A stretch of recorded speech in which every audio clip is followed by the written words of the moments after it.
these days of the COVID that there's a lot of reliance on social media and other forums to get out their messages, but I really would like to try in some small way to bring people together in the same room to talk about issues that are of great concern to us. And of course, as we know, the economic development tax is up for a vote on the 18th. This is a pretty high information crowd here, so I'm not telling you anything you don't know. But the hope is to allow Kevin to give a presentation on the tax and answer any questions that folks may have. So as I was talking to a few people, I realized, we were trying to get someone to come and who maybe represented any kind of organized opposition to this. We weren't really able to find any. So in the interest of trying to throw some hardballs, think of some questions that you might have that you've heard, some objections, because we are live streaming this. So there may be some people who are tuning in who maybe didn't want to come because of the concerns over the virus, who have some questions. So think about some objections maybe that people have brought to you. There are a lot of elected officials here in this room who perhaps have been in conversations with people who are skeptical about this proposal. So please do ask Kevin those questions so that we can share those over the live stream, but also if we're recording this, we can also share it later on for people to tune in and educate themselves. So without further ado, I want to introduce our speaker, Kevin Krishiznik. Kevin has been with Pertec Industries for many, many years in Riverton, and he's of course also the executive director of IDEA Inc., the economic development organization for Riverton. So before that though, I just remembered I forgot to thank our sponsor, Wyoming Community Bank. Kendall is here. So I just wanted to thank you, Kendall, for sponsoring this.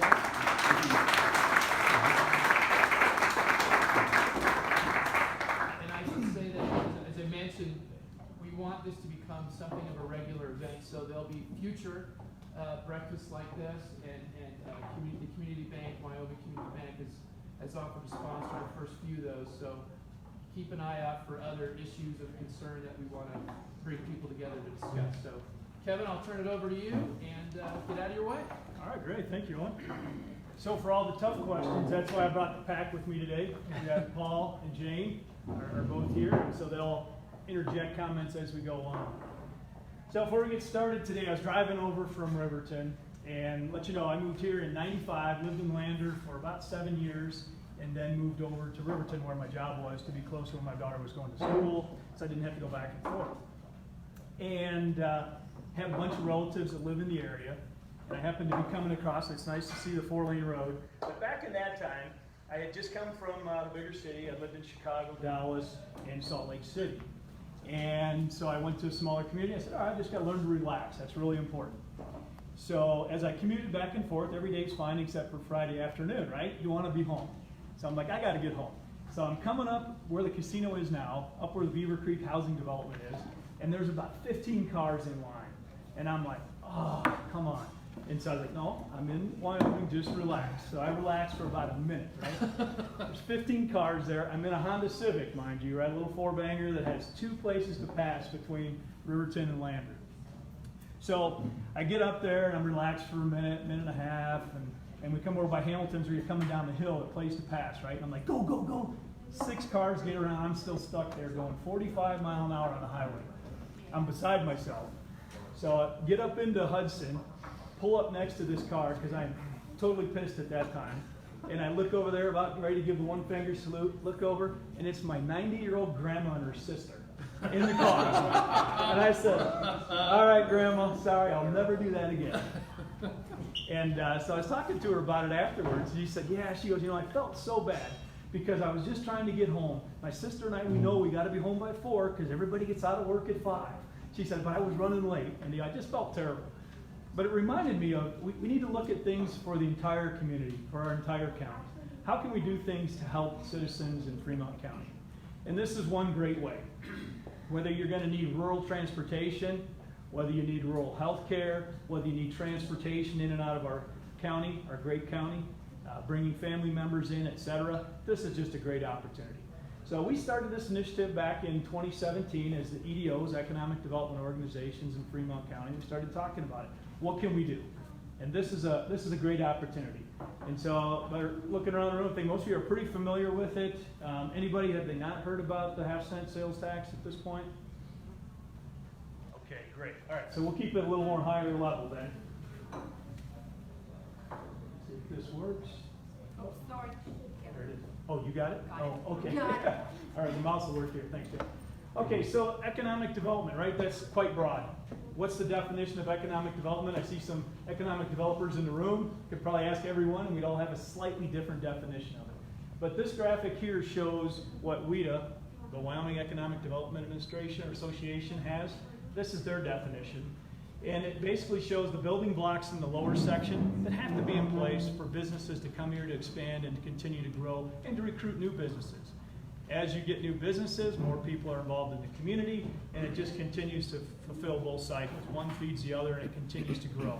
And that's the goal of economic development, is to grow your economy.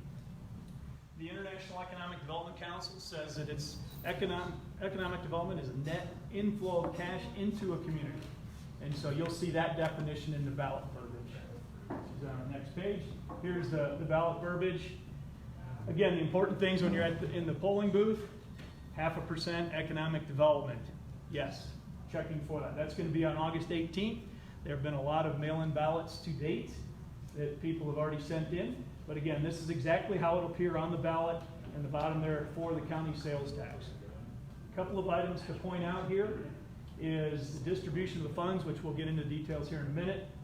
Then the Wind River Indian Reservation is eligible for the county allocation. So economic development projects on the Wind River Indian Reservation are eligible for these funds as well, as they pay taxes. And then the last one is that it would go into effect March 1st, 2021. It'd run for 4 years, so in the general election, 2024. So if for some reason people look at that and say, hey, we don't think we've done a good job, these monies haven't been spent the way we like, you don't have to vote for it, right? But this is a way for us to give ourselves a leg up, help ourselves, get these monies in place, and as I'll show you here today, we think we can do some great things with these funds. So this is the distribution, again, based off of fiscal year 19. So if anybody knows what fiscal year 21 sales tax will look like, I'd like to talk to you. So we don't know exactly, but this is a pretty good representation.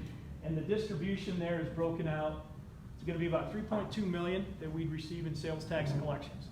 As citizens of Fremont County, my estimation is we're only going to pay about between 71 and 73 cents on the dollar. The other portion is paid by tourists coming to town. It's paid by businesses, etc. So we get the $3.2 million total. 20% of that goes to air service, we'll drill into 10% for ground transportation. The balance, 70%, goes to the communities based on population. On the next slide, we'll drill into the details. Commercial air service, absolutely critical for our community, as many of you know. All right. So this graph, you can see the employments. If you start on the left side, this is from like 2011, 12, somewhere in there. And we had the cyclic nature, right? Obviously, we have more people coming to the area in the summertime, and that's where you see the peaks, and then the valleys were in the wintertime. So that was a cyclic nature. What happened was the pilot shortage came about, where they required 1,500 hours for the pilots and co-pilot, so that dropped. It continued to decrease, and I see a lot of business owners here in the room today, and you know as well as I did, it was very difficult to get to appointments, to meetings, etc. Some companies actually even pulled out their sales staff and their support staff because of that. Brunton in Riverton was an example where we lost 25 executive/administrative jobs, which had a big impact on the community, and we can't afford to do that. So it decreased down there, and that's when we started to recruit Denver Air Connections. And they did a great job for our community, offered the boutique service, and it started to build back up. Even after Great Lakes left, we continued to build. And then SkyWest came in at the beginning of this year, and you can see the employments. They were going up. We were getting back to, I don't know if it would quite be self-sustaining, but close. We were covering the majority of the minimum revenue guarantee, and then COVID hit. Boom, you can see that vertical line. And that's what happened. We're starting to build up, and last month we had about 350 to 400 employments. So we're coming back. It's not at the 1,000 per month that we had been and that we need to be. 466. Thank you, Mayor. Yep, so 466, which is great. Things are pulling back up.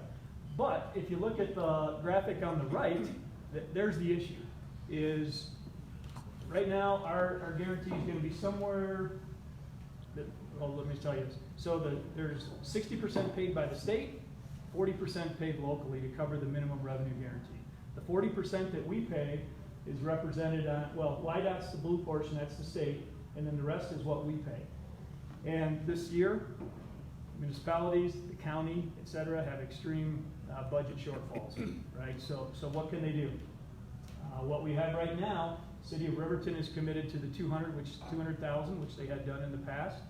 City of Lander is committed to 100,000, which was very appreciative. I mean, I know it's a big stretch, and they understand the importance of air service. The county did not. They did not allocate any funds this year. So we're gonna see a slightly reduced flight schedule unless we can get some revenues up. Worst case, we're just gonna fly until we run out of money. When we run out of money, we quit flying. That's how that works. So what we're doing is we're saying long-term, how can we solve this problem? And this is a sales tax. If we put the sales tax out there, we receive those funds, they come in, that would cover the 600,000 on the MRG you're seeing here on this graphic. And we would be able to do that continuously going forward to ensure we have commercial air service in our county. Absolutely critical.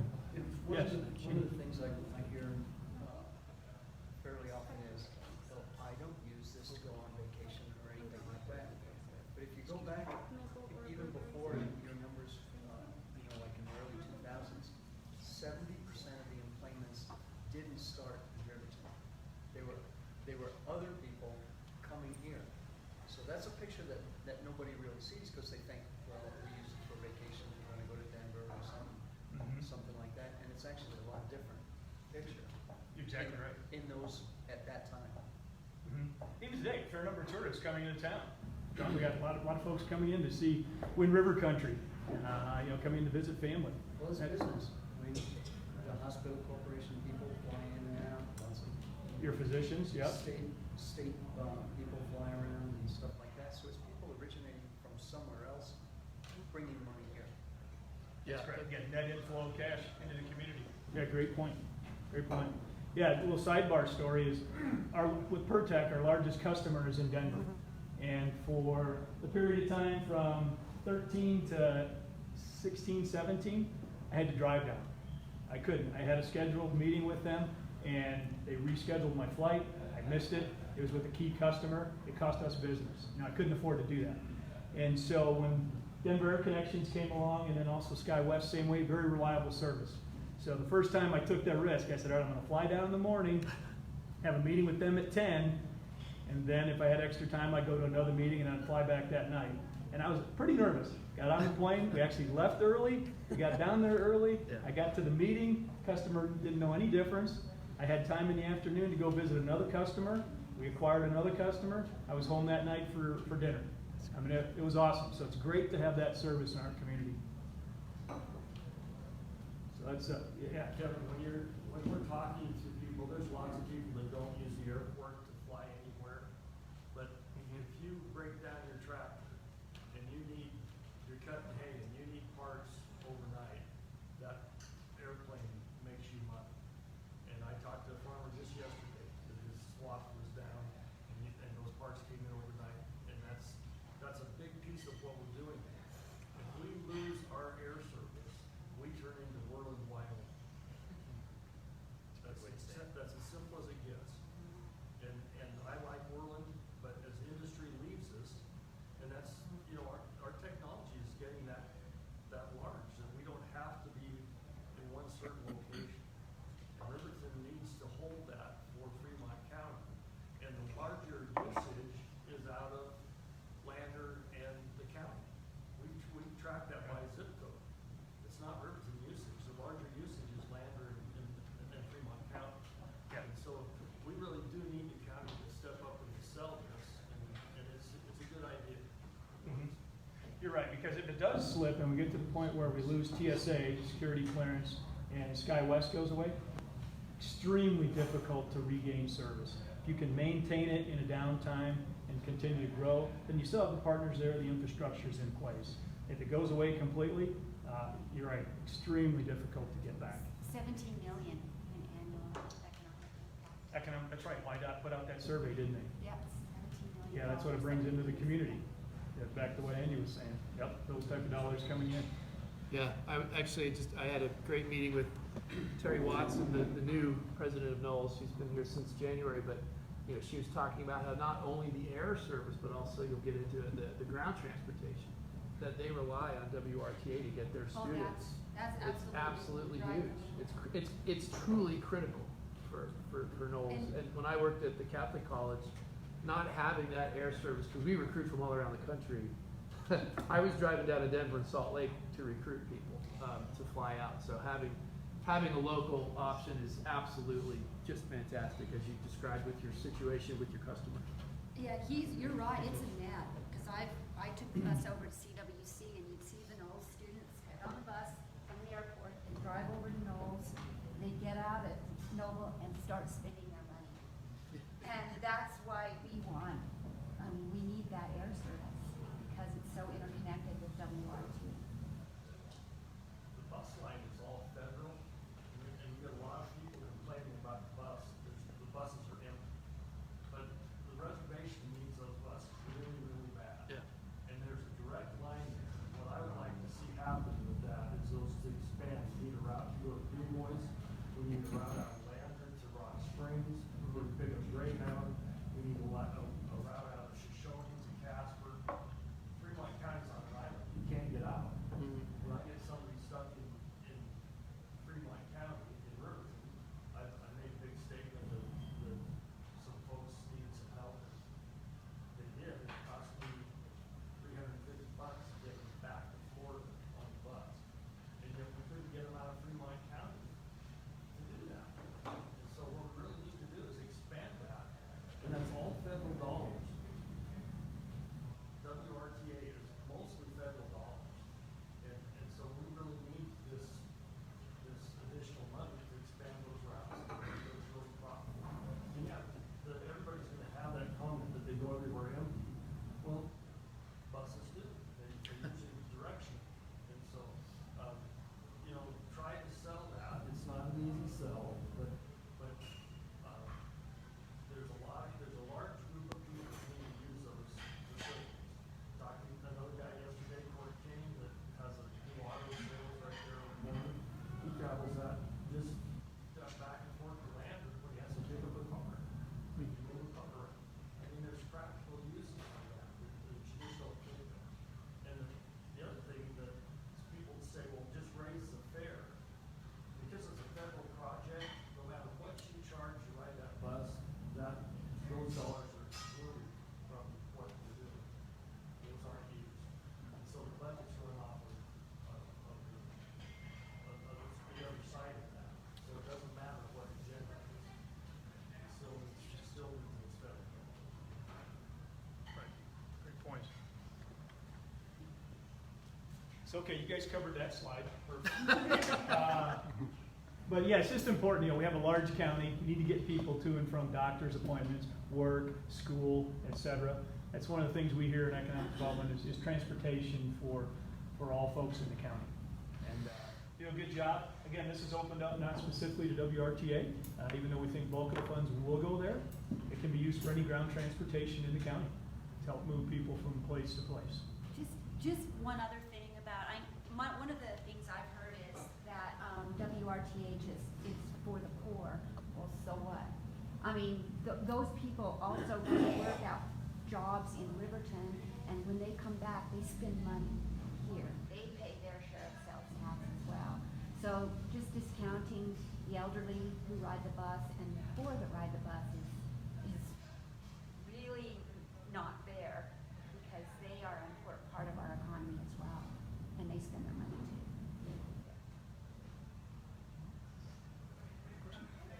Thinking about land transportation, I have a clinic, medical clinic, and a lot of the elderly patients are heavily on the senior bus. Is that completely separate funding? I just saw that their funding was cut by the state legislature. Is this anything that would help offset that? By all means, they'd be eligible for these funds. Correct. Thank you. So that's the ground transportation. transportation, and then the balance of the funds, again, are for economic development projects in the county and municipalities based on population. Here are some of the ones that we've talked about: business retention, expansion, assistance in COVID-19. You see that? So there's only one other county in the state that has the economic development sales tax on the ballot and passed, and that's Goshen County. They've passed it 3 times, I believe, at this point. So during the COVID-19 pandemic, when it first came about in March, April, they were able to issue grants to their businesses in Goshen County to help them out. That was something we started to search around. How do you find monies? Where do you get it? And it eventually came through the CARES Act, but you know, it's today. It's 3-4 months after the fact. This would allow us to act quickly on things as they come about to help our communities, help our businesses remain in business. And then you can see the rest on the list here. I see a couple of folks here from LEDA. And I don't know if you guys wanted to add anything about some of the projects you're looking at in Lander specifically. No, I think you've captured pretty much what we've been talking about. I mean, broadband is obviously a critical part of infrastructure as we look at maintaining and growing our community. But I think, you know, I mean, there's a number of potential projects on there, and obviously these are fairly broad-reaching categories.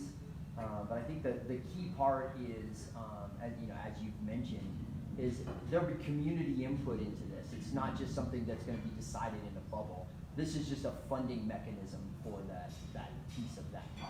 So it's not like all this public money is going to go into a small committee's decision-making process, but this is part of the municipality, part of the city that's going to be making these decisions. What's great about it is we all know our county's very broken up, and we have strong centers that are going to be that have to work together often to make things like this happen. This allows our community to have the funds to make the decision that it needs, not be dependent on, once these funds are in there, not to be dependent on other communities to help make that decision. So I think that's a really key element, as well as what you said, that this is for a time period. After this tax is running, if it's not doing what it should do, let's vote it out next cycle. But let's start it up. Let's make sure we maintain air service, which will, as you said, turn us into a world. I love that. It's essential for our community to have that connectivity. But it's also essential for our communities to make decisions that they need to make when they need to make them. And right now, we have no idea. We didn't know what we needed 6 months ago before COVID hit. We don't know what we need 6 months from now, but we'll need something for sure.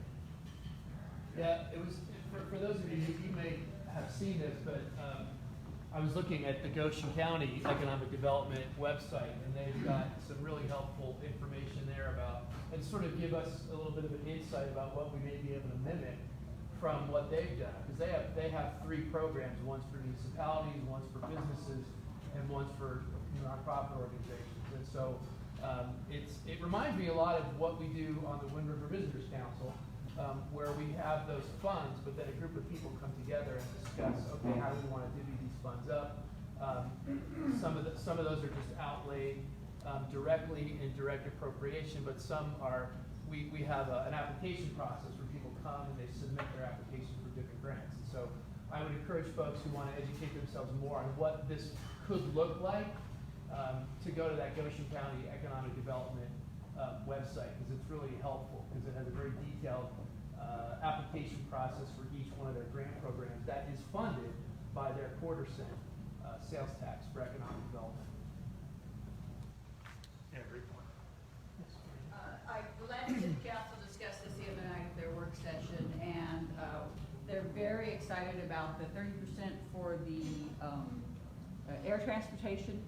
And here's why. You guys know we're already in budget cuts. We've lost 2 staff. You can't lose staff without losing services. And so that's what happened to some of the recreation programs.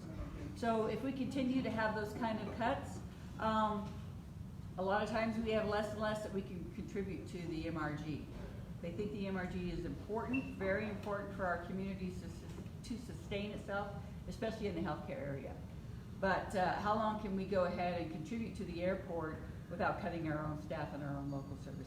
So they're very excited about the air transportation portion.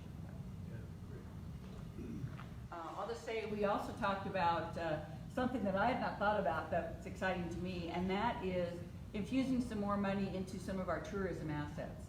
We give annual contributions to our golf course and the Chamber of Commerce, and those bring in dollars, and so that's something that the city council can contribute to without taking away from our own staff and our own services. Yeah, just a quick question. I noticed that we had all the municipalities listed there as far as being able to participate in the funding on this. The reservation has been kind of a sidebar there that yes, it is part of it, but are they going to be a separate entity unto themselves, or is it where does the reservation and their economic development projects come in? Okay. Yeah, so state statute says the municipalities and the county, right, have to apply and be eligible for these funds, and the distribution will go to those entities. In the MOU, we've stated, and actually on the ballot verbiage as well, we've stated that economic development organizations on the Wind River Indian Reservation are eligible for the county allocation, because they're not in municipalities, they're out in the county, and they count that population. So that's where the funding source would come from. It is through the county. That's correct. Great. The county, once again, is the big winner here, and that's how governments are funded, is through the county. So the county will pull $1.3 million, and there are. On the yellow plume? Yellow Plume, they do have economic drivers out there, just like I did, and just like Rita, and those guys could bring their ideas to the county commissioners and get those funds allocated to those projects. That's correct. And that's what we hope and intend to have happen. And so, some of the questions that are coming up, one thing we realized is in the ballot verbiage, we couldn't cover everything. So we put together a memorandum of understanding between the municipalities and the county. And there's a couple of key points in there. Actually, we have it here. It's been signed by Riverton and Lander at this point. We're continuing to get the other mayors to sign that, and we'll move that forward and go to the county. But the intent is to say, all right, what are the mechanisms? So these funds get collected, how do they get distributed? Mike talked a little bit about that, where if we come in, that's the first line, where the parties, so let's say the city of Lander would say, I want to put together a committee, maybe it's LEDA, the Economic Development Organization, et cetera, that would receive all these projects. So you'd come and present them to that group. They would go through and say, all right, does this meet our strategic plan? Does it meet the definition of economic development? Will it better the community? And if it does, then they'd make a recommendation to the elected body. In this case, it would go to the city council, and then the city council would vote yay or nay for that project. Yay, you'd get the funding, you'd move forward. Nay, you would not. So that's the mechanism that's in place. Very similar to how the roads tax is working today. The general tax that we have for the roads comes in, they decide, all right, we're gonna do this road versus that road, and it moves forward. The second thing is there were concerns that, okay, this is gonna be a slush fund for the cities. It's just gonna go into their general fund, they're gonna use it for what they want willy-nilly. No. First off, you can't do it legally via state statute, okay? If you did that, you'd have some legal issues with the Attorney General. Second off, we put the verbiage into the MOU that states, no part of the sales tax shall be transferred to a party's general fund.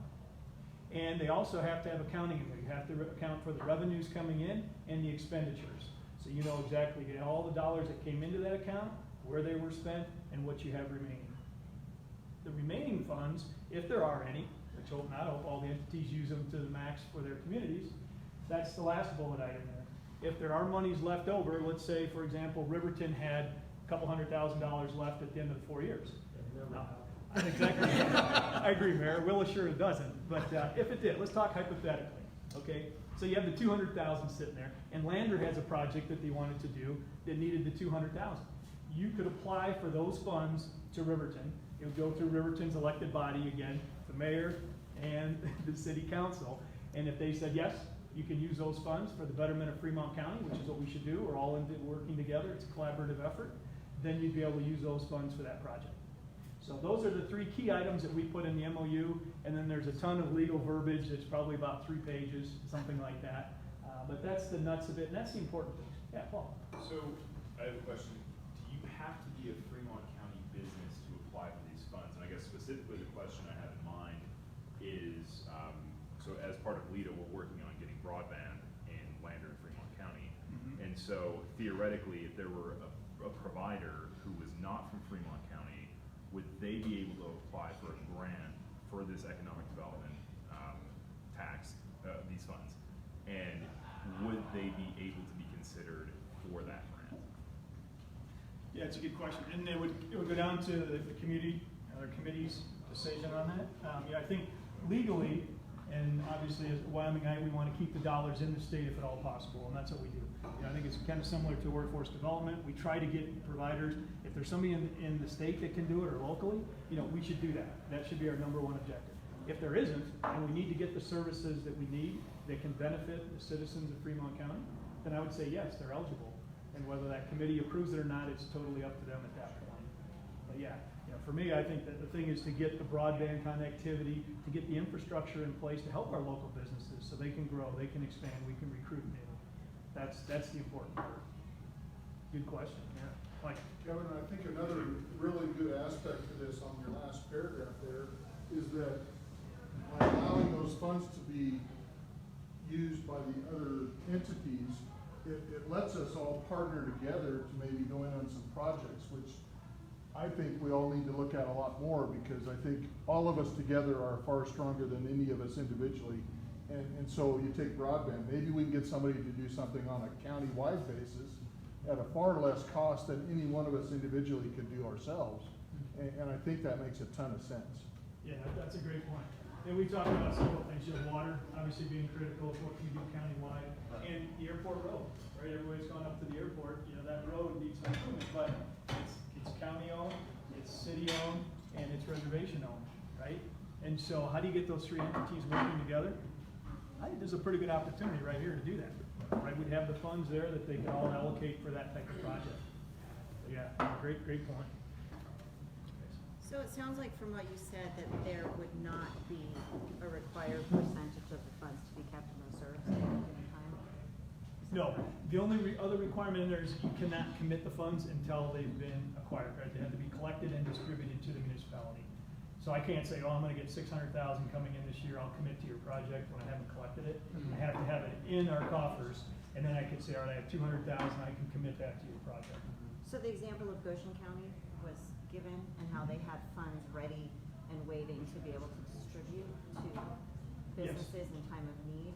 But if no funds are kept in reserve, then that wouldn't be there, right? Because That's you'd correct. be In that relying scenario. on inflow to be able to be given out at that point. So how does this help?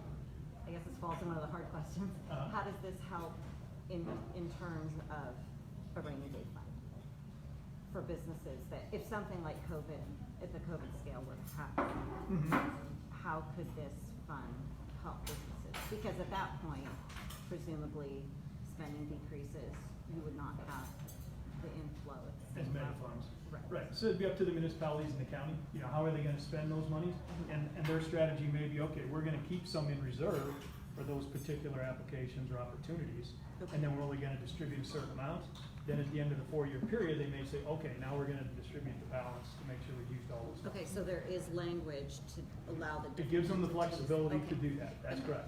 Or they may say, hey, as soon as I got my monies in, I need broadband connectivity right now, and I'm spending every dollar I get coming in on broadband. Can I piggyback off her question? And that's why they weren't earmarked. That's why these funds aren't earmarked, because things come up and COVID comes up. And so the reason, and a lot of the opposition has been, well, I want to know what this money's been spent on. Well, we're not going to know. Just like you said, things are going to come up. The real reality of that is when we write economic dollars, what happens is if we tie that to direct jobs or to COBA, when that situation is solved, we have locked up dollars, don't we? Right. We have to reallocate those somehow. We have to get that information out, and we're not gonna, if we tie this economic dollars just to the fact that if it doesn't create a job, you can't spend it, then we end up with savings accounts, and they just grow. And then we can't allocate that. And so it's difficult to come out and say, we're gonna, $600,000 to Riverton doesn't go very far. If we're gonna assist businesses during the COVID type incidents, we would spend that money fairly quickly, but at least we would have it immediately, just like Goshen County did, to put some funds out to individual businesses and and individuals themselves. And we can make that decision right off of the city council table, off of our committee tables, and make that money go as far as it would go. But if we have it written so stringently that it's just for a rec center for Riverton, Wyoming, we're gonna be a long time before $600,000 adds up to build us a rec center. I realize that everybody wants a rec center, but we can't even pay for a rec center with all $600,000 in maintenance.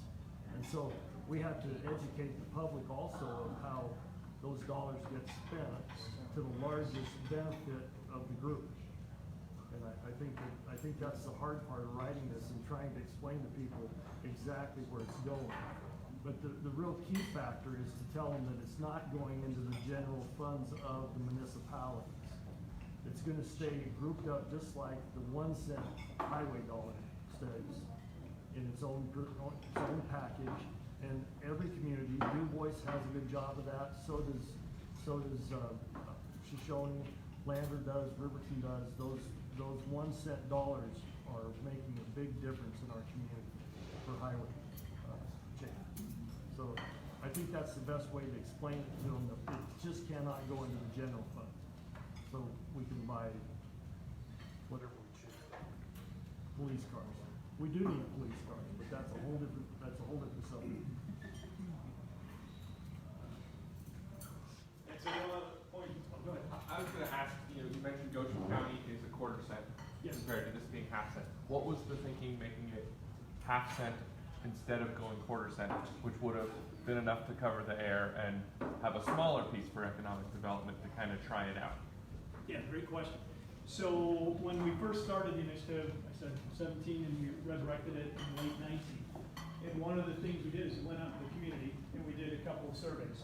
And we said, how do you feel about taxation, investing in your future, et cetera. And one of the questions in there was, would you support a quarter cent, a half cent, a full cent on the tax side? And there was an indiscernible difference between the quarter and half cent in Fremont County, and we had gone out to several hundred people in this poll. So we said at that point, well, if we can take additional monies and help our communities grow quicker, let's do that. And so that's why we decided to go with the half cent. Now, the full cent, by the way, no way. I think one person voted for that. So that's where that was. That's why we decided to go with the half cent. Good question. And so the other thing on those projects we talked about, I'd encourage you, if you're passionate about something, whether that's athletic fields for youth, healthcare, if it's transportation, other things like that, champion that. Get your group together and put together these packages. Submit them to these committees and move forward. Because what we see in the public sector, is that you need to find matching funds. And the next slide will talk about that. But if you submit those, then people can talk about getting your projects done. And we want to get as many projects done in Fremont County as we can. That's our goal. Okay, so here's a couple of things. The sales tax collections, the first 4% that we have right now, bulk of that goes to the state, right? It all goes down there, Department of Revenue takes it, and then they distribute it back to us. 67% is retained. And so we get a small portion of that coming back. For this additional tax, like the general tax, 99% will come back. The state only retains 1% for administration. So we have a good corpus starting out. What will it cost Fremont County residents? Less than $80 a year based on fiscal year 19 numbers. $6.67, probably less than the breakfast you're eating right now, right? That's one per month. That's what we're looking at. And then the multiplier portion, that's what we think is absolutely critical. If we look at the different grants that are out there, some can be a 90-10, 95-5. We have some that are like WRTA, like the mayor had mentioned, 75% that's grant, 25% local match. The air service I talked about earlier, 60% and 40% match local. I mean, those are monies that we're getting. We're getting multipliers on our funds by investing in these type of projects. They're critical. The next slide's a graphic that shows that for you visual folks out there. The 20%, 10%, 70% the distribution for the tax, and the total's on the right. The green is the community. What are we going to be paying as a community? The blue there is the matching grants that we think we can get with these projects going forward. And then the dark green is the total. So you can see, again, the commercial air service, the 40%, 60% state, And then on the 70%, we took kind of a conservative tact on that, figured it would be about, 75% on grants. We can get more than that if we go to the feds, like the Economic Development Administration has a 90% that they put up. We have a 10% match for a revolving loan fund. Great opportunity for all the communities to use that. Same thing with the Wyoming Business Council at the state level. LEDA and IDEA, Drive, all the entities, VDOs in the county have used these grants, and we have a 5 to 10% match on a lot of those grants. And that's exactly what we need to do, is get that multiplier. So with our investment of less than $80 a year, one breakfast a month, we think we can get over $9 million coming back to our community for projects. So great multiplier on the funding. Okay. There's the signs. So you guys, have everybody seen the road signs, yard signs? Okay. We have some extra ones here if anybody wants to put them in your yard, your business, whatever. We just need to get the word out. The 18th is coming up. What are we, about 12 days away? So it's coming quick. And been a lot of mail-in ballots already because of COVID. I heard there was almost 5,000. Newspaper reported about 3,500 that have been mailed out. And they've received well over 1,200 already. So it's a lot of mail-in ballots, and then on the 18th at the polling place. This is where you can get some more information. So we have a Facebook account. Herman Global set that up for us, doing a great job managing that, keeping that going forward. We have a website, fordfremontcounty.org. Again, has some of the videos. Paul and I had done a Facebook Live event before, answered some questions from the community. And this one answers a fair number of questions as well. We encourage you to go out there and look at those. And if you want email, that's an email. And YouTube videos, we have those as well. So you can go out on YouTube and find us. Or of course, talk to any of the PAC members. There's about 12 county-wide members on the PAC that are pushing this forward. Julie Buller's the chair, Lori Muller's the treasurer, Paul Gowan's here, and so is Jane Lynn. So you can talk to any of them about it as well. Kevin? Yes, Mayor. Judy asked if there's anybody from Lander that would mind doing a 20-second video or the reservation. Anybody that would like to do that, she would like to get more of those videos on from Lander and the reservation. Sure, that'd be great. Yeah, so She'll come do them. They're only 20 seconds long, almost famous. okay, almost painless. And they could come to your place of business, yeah, just downtown Lander, and you can record those. It'd be great if anybody wants to do one today.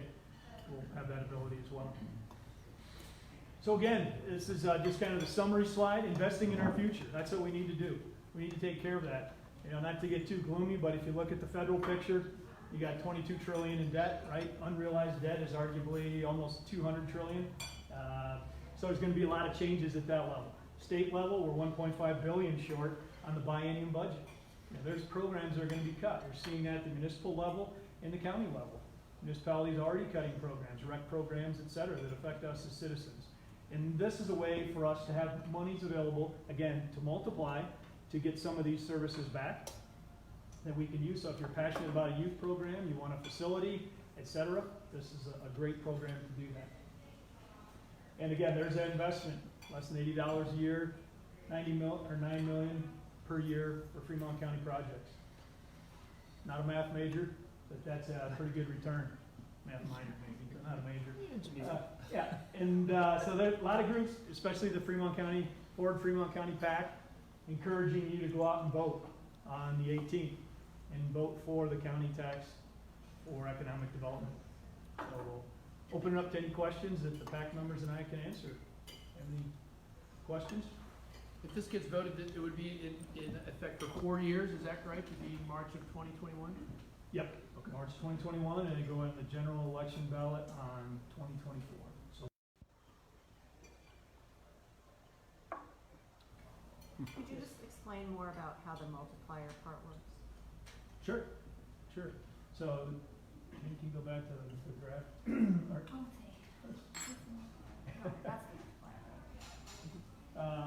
Yeah, so all right, so like the MRG, right? That's one example for the air service. So if we had to pay $1 million in MRG, our portion would be $400,000, right? We would pay $400,000 out of our sales tax dollars to cover that MRG. The state then would pay $600,000. So for our $400,000 investment, we get $1 million return. So those programs, those matching programs are already in place currently? The matching program for the air service is yes. Okay. The matching program for WRTA is yes. Again, they have to be renewed. So WRTA, I believe it's an annual grant that they have to go, they apply for. The one through the state is the capacity agreement. That's a 3-year program with a 10-year sunset on it. So depends where it goes, but likely that's still in place for 10 years. And then the other ones we're talking about, the federal and state grants, those are on a per project basis. So you'll have to apply for each one to get that return. Some examples are historic districts. There's federal grants for historic districts. So let's say somebody wants to do a river walk, like down our river walk. They want to improve that and make it more appealing for tourism and fishing. So they would say, I need $200,000 and I'm going to apply for a grant that would pay me, what would be $3 million, right? So they would have that 90-10 local match. I see. Thank you. Questions? Looks like that's it. Well, thank you, Kevin. All right. Very much.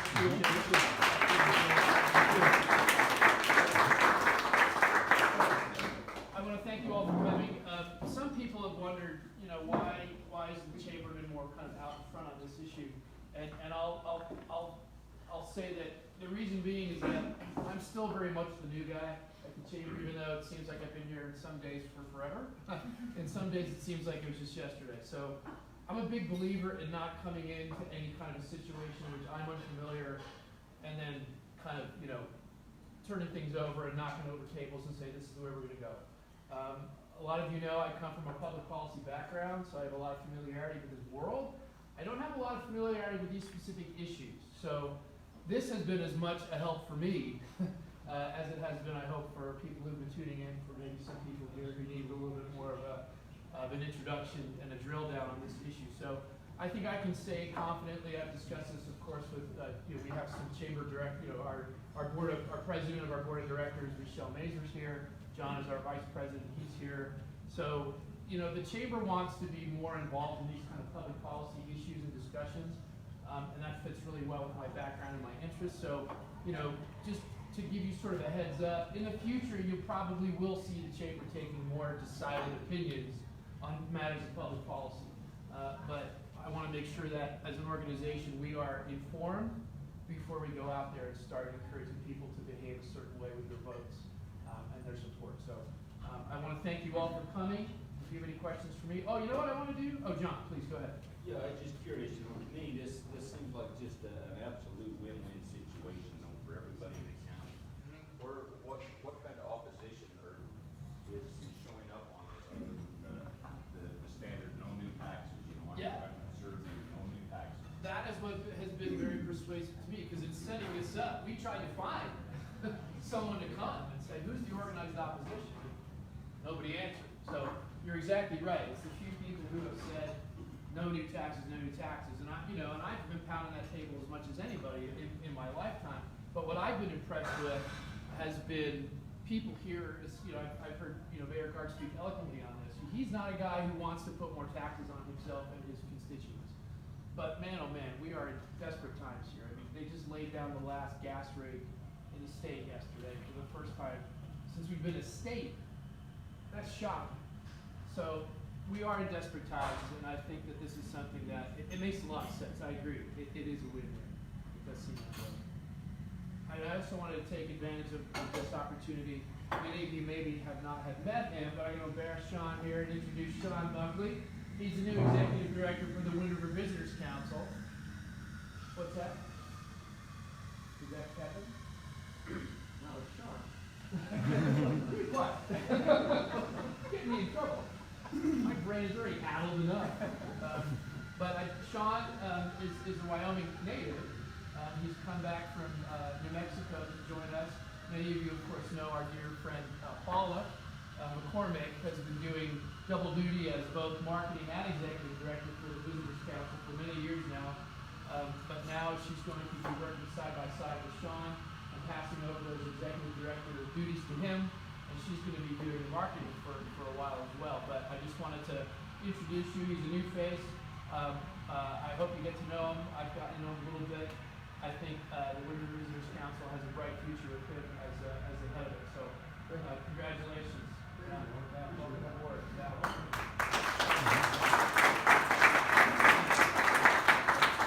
And thank you all for coming, and enjoy breakfast.